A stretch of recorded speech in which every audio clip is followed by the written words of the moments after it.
دوستو السلام علیکم۔ دوستو جب بھی ایک انقلاب کے ذریعے سرمایہ دارانہ نظام کے بدلنے کی بات ہوگی تو یقینی ہم کچھ انقلابیوں کا نام اپنے ذہن میں ضرور لاتے ہیں، خصوصاً ان لوگوں کے لیے جو تاریخ سے جن کی دلچسپی ہے، اور ان شخصیات کا نام جنہوں نے اپنی سٹرگل کو کامیابی سے ہمکنار کیا یا اس سٹرگل میں اپنی جانیں گنوا دی۔ اور کچھ ایسی شخصیات بھی ہوتی ہیں جن کا ذکر کیے بغیر تاریخ انقلاب کا باب ادھورا رہتا ہے۔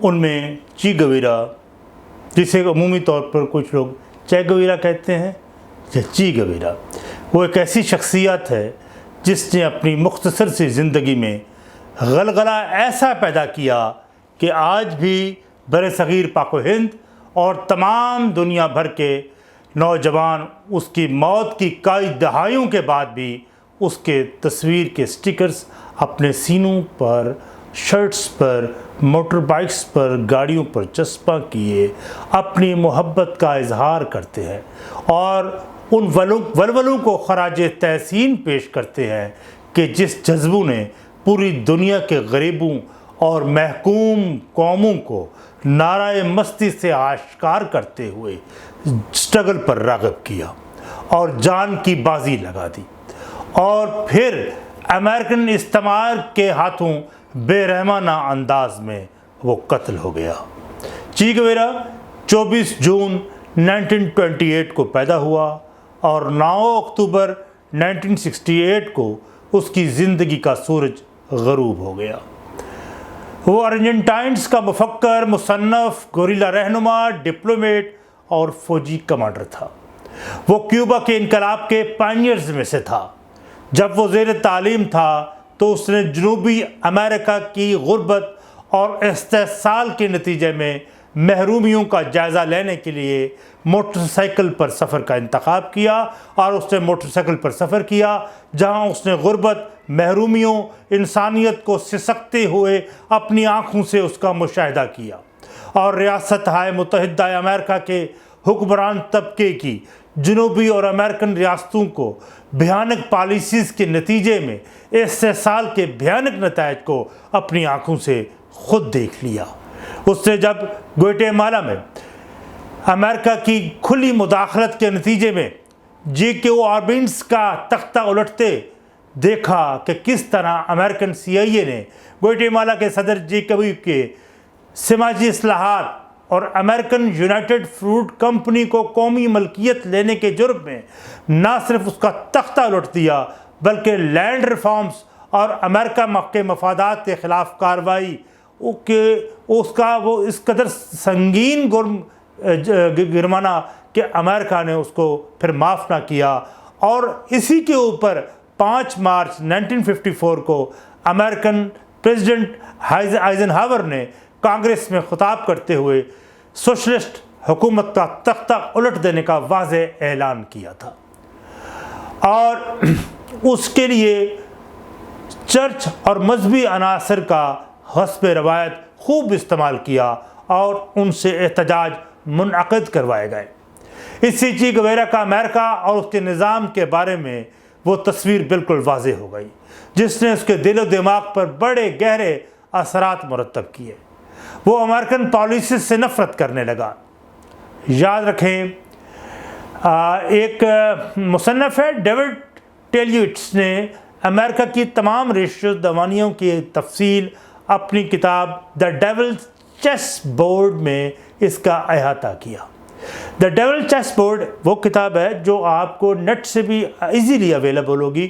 آپ اس کو جیسے اس کا دا ڈیولز چیس بورڈ، یہ جو آپ کو دیکھ بھی رہی ہے کتاب، اس کو آپ لکھیں گے تو آپ اس کو فری ڈاؤن لوڈ کر سکتے ہیں۔ یہ 632 صفحے پہ کتاب ہے، اور اس میں تمام امریکہ کی جو ایز استعمار وہ ان استحصالی رویے کو عیاں کرتا ہے۔ بہرحال چی گویرا نے میکسیکو میں راول کاسترو اور فیڈل کاسترو سے ملاقات کی اور تحریک میں شمولیت اختیار کر کے عملی کردار ادا کرنے کا آغاز کیا۔ اس نے کیوبا کی امریکن نواز صدر فلجینی شویت کی حکومت کا تختہ الٹ دینے کی منصوبہ بندی کی اور کامیاب انقلاب برپا کر کے ایک سوشلسٹ حکومت کا قیام عمل میں لایا۔ اس نے انقلاب کیوبا کے بعد جب انقلاب آ گیا تو اس نے لینڈ ریفارمز کی، یعنی زرعی اصلاحات کی۔ اسے اس دور میں صنعت و حرفت کا وزیر بنایا گیا۔ اس کے ساتھ اس نے تعلیم کے شعبے میں نئی اور انقلابی نوعیت کی اصلاحات کی۔ بہت جلد اسے کیوبا کے نیشنل بینک کا صدر بھی بنا دیا گیا۔ وہ بے پناہ صلاحیتوں کا مالک شخص تھا۔ اسے کیوبا کی فوج میں انسٹرکشنل ڈائریکٹر کے طور پر تعینات کیا گیا۔ کیوبا کی سوشلسٹ حکومت کا سفیر بن کر اس نے بہت سے ممالک کی نمائندگی کی۔ وہ اپنی کیوبا کا نمائندہ بن کر مصر بھی گیا جہاں جمال عبد الناصر سے ملاقات کی۔ اسی طرح وہ پاکستان بھی یہاں آیا جہاں پریزیڈنٹ ایوب خان سے ملاقات کی۔ انڈیا بھی گیا اور بہت سے ممالک میں گیا جہاں اس نے پیغام حق پہنچایا۔ وہاں سرمایہ دارانہ نظام کی اس ڈارکنیس کو، اس کی ظلمت کو بھی عیاں کیا۔ اس نے UN میں بھی خطاب کیا۔ اس کا خطاب اس قدر زبردست تھا، اپنا معافی الضمیر بغیر کسی ہچکچاہٹ کے بڑی مدلل طریقے سے اس نے بیان کیا۔ اور امریکہ نے جب بے آف پگس کی لڑائی کا آغاز کیا تو بے آف پگس کی لڑائی میں امریکہ کے خلاف گوریلا جنگ میں اس نے ملیشیا قائم کی اور ملیشیا کی تربیت بھی اسی کے ذمہ آئی۔ اسی طرح 1962 میں کیوبن میزائل بحران کے حل کے لیے بھی اس نے ایک بہت کلیدی کردار ادا کیا۔ وہ سیاسی مصنف تھا اور ڈائری لکھنے میں اپنا منفرد انداز کا حامل تھا۔ کبھی آپ کو اتفاق ہو اس کی ڈائری پڑھنے کا تو وہ قابل ستائش اس کا انداز ہے کہ بہت خوبصورت انداز سے زندگی کے ہر مومنٹس کو کس طرح اس نے احاطہ کیا اور اپنا دل اور اپنے جذبات کو کرتاس پہ بکھیرتے ہوئے چلا گیا۔ وہ گوریلا جنگ میں کمال مہارت رکھتا تھا۔ وہ ساری زندگی سامراج اور سرمایہ داری اور جدید نوآبادیاتی نظام کے خلاف مزاحمت کا علم بلند کیے رکھا۔ وہ عالمی انقلاب کا بہت بڑا حامی تھا۔ اس لیے چے گویرا نے اپنے آپ کو جب یہ محسوس کیا کہ اس کی صلاحیتیں اور جو وہ چاہتا تھا کہ میں ساری دنیا میں انقلاب لاؤں وہ صرف کیوبا تک محدود ہو گئی ہے، تو وہ اس یہ عزم لے کر کیوبا سے پھر باہر نکل گیا۔ اور ویسے بھی ایک اس کے بارے میں مشہور ہے کہ کیوبا کے اندر اس کی لابیز کریٹ ہو چکی تھیں کیونکہ وہ اس کو محدود کرنا چاہ رہی تھیں اور کیوبا متحمل نہیں ہو رہا تھا کہ بین الاقوامی تناظر میں وہ کوئی اپنا کردار ادا کرے۔ اس لیے جب وہ وہاں سے نکلا تو وہ اس نے پھر باقاعدہ وہ کانگو گیا، کشاسا، بولیویا میں باقاعدہ جنگ کا آغاز کیا اور جنگ لڑتا رہا، گوریلا جنگ لڑتا رہا۔ حالانکہ کیوبا میں ایز اے وزیر، ایز اے اسٹیک ہولڈر تو اس کے پاس وہ سب کچھ تھا جس کی تمنا ہمارے آج کی لیڈرشپ جو کرتی ہے، وہ اس کے پاس سب کچھ تھا، لیکن اس کو زندگی کا مقصد ہی کچھ اور تھا۔ وہ ایک عظیم مقصد کے لیے اپنی جدوجہد کا آغاز کیا ہوا تھا اس کا۔ بالآخر ایک مارکے میں ایک مڈ بھیڑ میں وہ گرفتار ہو گیا۔ وہ اس گرفتاری کے حوالے سے یہاں ایک عجیب داستان سننے کو ملتی ہے کہ جب چے گویرا باقاعدہ جنگ میں مصروف تھا، گوریلا جنگ لڑ رہا تھا، تو ایک گڈریا جو بکریوں اور بھیڑوں کا ریوڑ چرا رہا تھا اس نے دشمنوں کو مخبری کی اور چے گویرا کو پکڑوا دیا۔ جب اس گڈریا سے استفسار کیا گیا کہ اس نے اس عظیم انقلابی کی مخبری کیوں کی تو اس نے کہا دراصل فائرنگ کی آواز سے اس کی بھیڑیں دہشت زدہ ہو جایا کرتی تھی۔ کبھی سوچا یہ بات؟ اگر آپ پاکستان میں دیکھیں اور دوسرے تیسری دنیا کے ممالک میں دیکھیں، ہم جیسے ہمارے قبیل کے لوگ اپنے ہی ساتھیوں کے خلاف کس طرح کیا کردار ادا کرتے ہیں۔ بہرحال آگے بڑھتے ہیں۔ بہرحال اسے جب گرفتار کیا گیا تو اسے اذیتیں دی گئیں۔ اس کی وہ تصویر جو ابھی ہم آپ کو سامنے دکھا بھی رہے ہیں اس پہ موجود ہے، جہاں وہ اسٹریچر پہ لٹایا گیا ہے۔ اس نے زخمی حالت میں چیخ کر امریکن سامراج کو للکارا اور کہا دیکھو بزدلو، میں کس طرح سے بہادری سے جان دے رہا ہوں۔ اس کے دونوں ہاتھ کاٹ دیے گئے، پھر اسے قتل کر دیا گیا اور پھر نامعلوم مقام پر دفن کر دیا گیا۔ لیکن بہت عرصے تک اس کا پتہ نہ معلوم ہوا کہ کہاں وہ ہے، کہاں دفن کیا گیا، لیکن ارجنٹائن، کیوبا اور بولیویا کی حکومتوں نے اس کو تلاش کیا اور اس کی مدفون لاش کو تلاش کر لیا گیا۔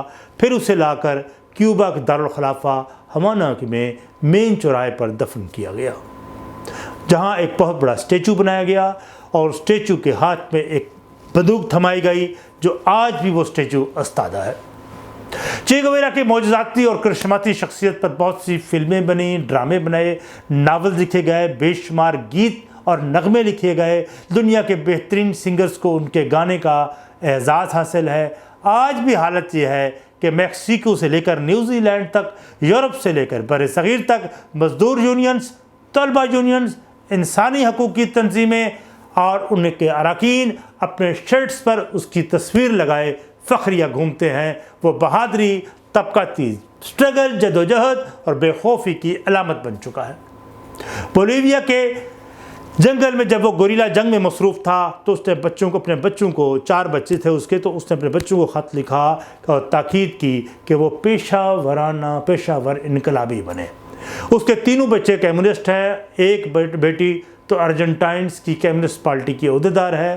وہ 90 کی دہائی میں انڈیا آئی تو لاکھوں مزدور اور طلبہ نے اس کا ایئرپورٹ پر استقبال کیا، اور اس نے جب یہ دیکھا کہ اس کی باپ کی محبت میں کس قدر لوگ دیوانہ وار اس کی عزت کر رہے ہیں اور تکریم کر رہے ہیں، تو اس نے کہا کہ اسے فخر ہے کہ وہ ایسے عظیم باپ کی بیٹی ہے جس کی محبت میں لاکھوں لوگ میرا استقبال کرنے آئے ہیں۔ کیوبا میں انقلاب کے بعد نجی ملکیت کا خاتمہ ہوا۔ آج بھی UNO کی رپورٹ کے مطابق اس کی تعلیمی بجٹ دنیا میں سب سے زیادہ ہے، اس لیے 100% لٹریسی ریٹ ہے۔ کیوبا میں بہت عرصے تک، آج تک بھی ممکن ہے کہ ہر خاندان کو مکئی، گندم، چاول، چینی اور کیلا اور ماہانہ 2 بار مرغی مفت سپلائی کی جاتی ہے۔ جنوبی امریکہ کے 35 ممالک میں سے زیادہ تر سوشلسٹ ڈیموکریٹک ریاستیں ہیں جو ریاستہائے متحدہ امریکہ سے 100 کلومیٹر کے فاصلے پر ہے۔ ان میں سے کسی کے پاس ایٹم بم نہیں، نہ ہی جدید میزائل سسٹم ہے، لیکن وہ امریکہ کی آنکھوں میں آنکھیں ڈال کر بات کرتے ہیں۔ برازیل میں اگر فٹ بال کے کھیل کو اہمیت حاصل ہے، لیکن وہاں کے لوگوں نے جب دیکھا کہ حکومت فٹ بال کے اس گیم پہ زیادہ توجہ دے رہی ہے بنسبت ان کے، تو عوام اتنی باشعور تھی کہ وہ باہر نکل آئے اور انہوں نے برملا کہا انہیں فٹ بال نہیں بلکہ روٹی اور روزگار چاہیے۔ یہ نہیں کہ پاکستان میں جب کرکٹ میچ ہوتے ہیں تو آپ لوگ اپنی تمام مسائل کو بھول جاتے ہیں، اپنے حقوق کو فراموش کر جاتے ہیں اور کرکٹ کے میچ کے سامنے بیٹھ کر اس فکسڈ میچ کو دیکھتے ہیں۔ بہرحال یہ میں نے برسبیل تذکرہ یہ بات کی۔ دنیا کے بہترین ڈاکٹرز کیوبا میں سے ہیں، جہاں لوگوں کا مفت علاج کیا جاتا ہے۔ جب 2005 میں ارتھکوئک آیا، زلزلہ آیا، اس کے ڈیزاسٹر میں کیوبا کے ڈاکٹرز کی بہت بڑی کھیپ یہاں آئی جنہوں نے لوگوں کا علاج کیا۔ بہترین علاج جو ہے وہ کیوبا میں آج اویلیبل ہے۔ دوسری طرف ہم پاکستان کی طرف نظر دوڑائیں، پاکستان میں صحت، تعلیم پر سب سے کم رقم خرچ کی جاتی ہے۔ ہم دنیا کی ان بدترین ریاستوں میں شمار ہوتے ہیں جہاں صحت نہیں، تعلیم نہیں، اس کو اہمیت نہیں۔ یعنی ہم ایتھوپیا، افغانستان، سوڈان، شاید افریقہ کے دور افتاد ممالک کی طرح ہم جہالت، غربت، بے روزگاری، دہشت گردی اور تمام تر انسانی حقوق کی پامالی میں دنیا کے آخری 4 ممالک میں الحمدللہ ہمارا ملک بھی شامل ہے۔ اور دوسری طرف ہم اسلحہ اور دفاعی ساز و سامان خریدنے میں ہم دنیا میں ایک بڑی کلیدی حیثیت رکھتے ہیں، جہاں اربوں ڈالرز کی خریداری کی جاتی ہے، اور شاید اس لیے بھی کہ اسلحہ خریدنا سب سے منافع بخش کام ہے، کیونکہ عوام کو بنیادی حقوق سے محروم کر کے چند لوگوں کو کروڑوں ڈالرز کی کرپشن کمیشن کی مد میں مل جاتی ہے، اور یہ سب سے منافع بخش کام ہے۔ اور ہم سوشلسٹ ریاستوں کے خلاف مہم جوئی کا حصہ اس لیے بن جاتے ہیں کہ ذرائع ابلاغ جن کی دسترس میں ہے وہ مؤثر پراپوگنڈا کر کے رائے عامہ اپنے حق پہ کر لیتے ہیں۔ چی گویرا جیسی بلند مرتبہ شخصیات کو منظر عام پر ہم ہرگز نہیں آنے دیتے، اور کہیں نوجوان اور یہ سمجھتے ہیں کہ کہیں نوجوان ان جیسی شخصیات سے متاثر ہو کر اپنے حقوق کے حصول کے لیے اس متفن شدہ اور متروک نظام کے خلاف اپنی جد و جہد کا آغاز کر کے اس کو بلڈوز نہ کر دیں۔ بہرحال آج کی نشست کا